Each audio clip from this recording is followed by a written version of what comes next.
And by not taking it on an expedited basis, sort of taking it under regular order here, they've already created a significant delay here. And now we come to exactly what they're considering here, which is the question of whether a president has absolute immunity.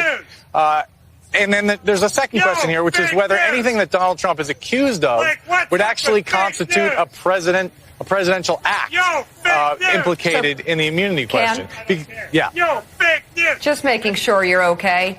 Is everything okay? We hear someone yelling. Yeah, it's fine. We have a heckler here outside the Supreme Court. I've got to say, they obviously have been following the David Pecker testimony. They're yelling fake news, and they obviously want viewers to know that Donald Trump lied about JFK's assassination. So I want to thank him for actually framing it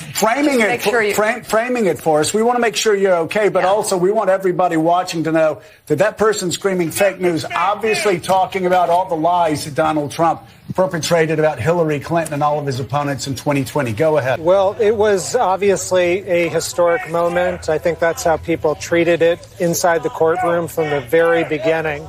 Time to make decisions, say about the distinction between what acts were official and can't be used and what acts were private and can be used. But beyond that, even if the decision is... Adorable, adoptable dogs. Every year, the Best Friends Animal Society helps cats and dogs who are stuck in animal shelters find homes.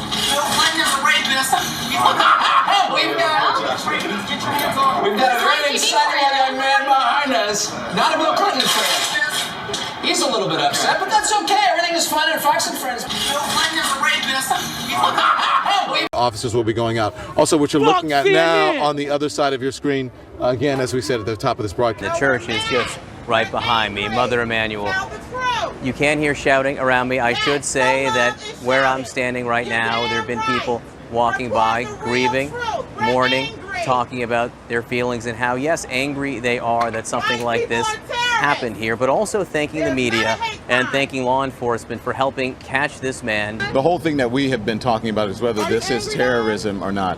And I think it is terrorism. By any stretch of the imagination, you can understand that people are upset, but we're going to continue to talk about that. The president himself said he's angry today. Right.